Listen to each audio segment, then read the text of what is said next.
The NHL's roster freeze for the holiday season goes into effect tonight, which has led to us getting some trades over the last 24 hours. Nothing too crazy, but some interesting moves for sure. So I thought I would come on here and give you guys my quick thoughts on the deals that went down yesterday, starting off with what in my opinion is the most notable of the three trades that we're going to talk about in this video. Kaapo Kakko has been traded to the Seattle Kraken in exchange for defenseman Will Borgen, a third-round pick, and a sixth-round pick in the 2025 draft. This deal came just one day after Kaapo Kakko came out and made some pretty interesting comments in regards to him being a healthy scratch. He said, "I haven't been on the ice too much when the opponents score a goal. I have not been the worst guy, but that was me out of the lineup." So he obviously wasn't happy with the fact that he was healthy scratched, and I don't think it is a coincidence whatsoever that this trade was made so quickly after Kaapo Kakko made those comments. On social media, I've been seeing a lot of Rangers fans voice their displeasure with the Rangers over this trade, and not just over the trade, but over how the Rangers have handled Kaapo Kakko's development since selecting him second overall back in 2019. And I feel like Rangers fans have every right to be upset. The Rangers player development over the last 7 or 8 seasons has been spotty at best, I would say. When it comes to their drafting, it's definitely been hit and miss. It feels like they actually draft better towards the back end of the first round than when they actually have top draft picks. At the end of the day, though, no matter what team ended up drafting Kaapo Kakko, I don't think he was ever going to be the player that people expected him to be. Sometimes players just don't pan out, and that's not to say Kaapo Kakko is not a useful player, because he is. He is a solid,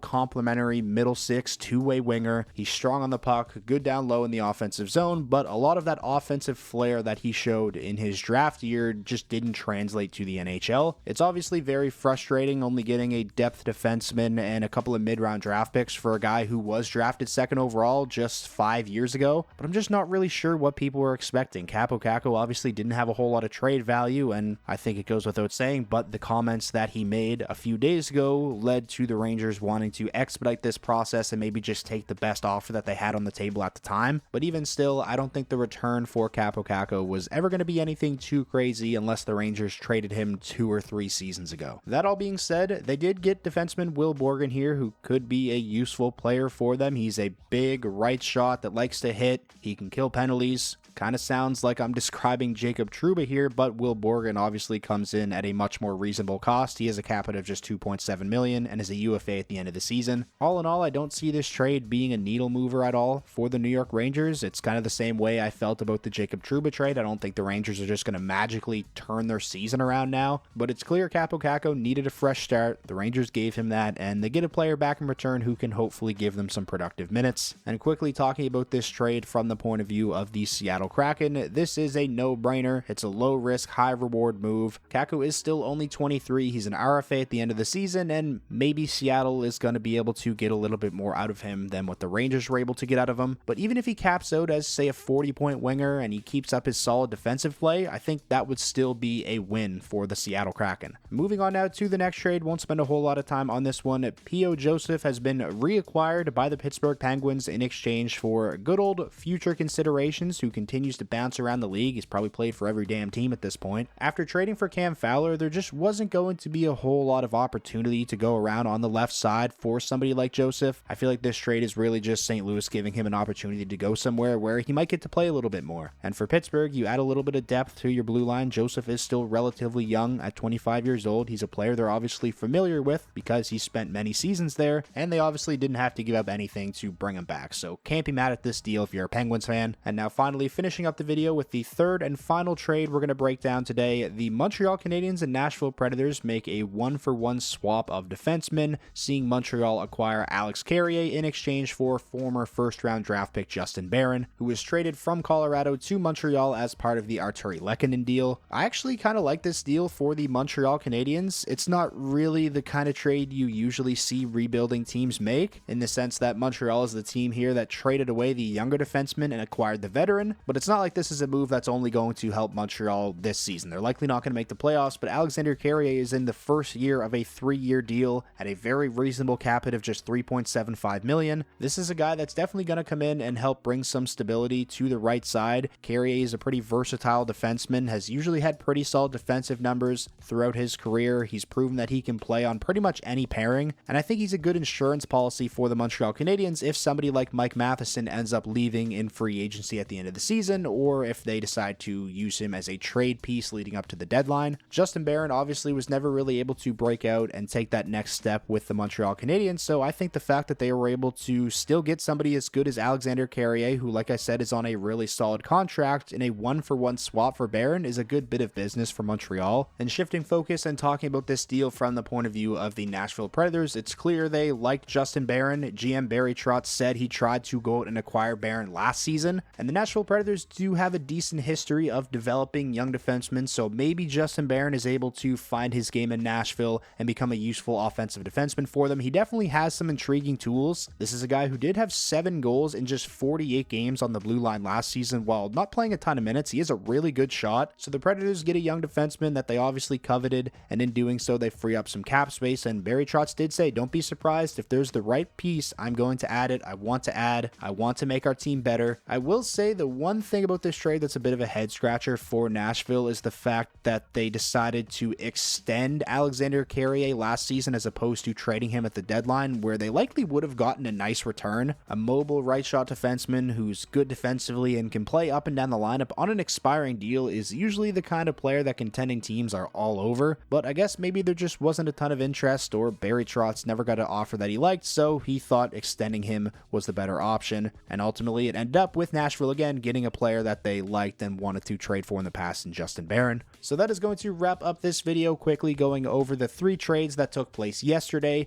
Again, the roster freeze goes into effect tonight. Maybe we see another trade or 2 before that happens. If we do, then I will likely cover them in a video tomorrow. As always, I want to know what you guys are thinking, especially if you're a fan of any of the teams that were involved in the trades that we talked about today. Sound off down below in the comments. Let me know how you're feeling. If you made it all this way to the end of the video and you ended up enjoying yourself, please remember to leave a like. It's the best way to let me know that you enjoyed, and it does actually help out the videos a ton. And most importantly, if this was your first time checking out the channel and you want more NHL content just like this all year round, be sure to hit that subscribe button, and I will talk to you all again soon.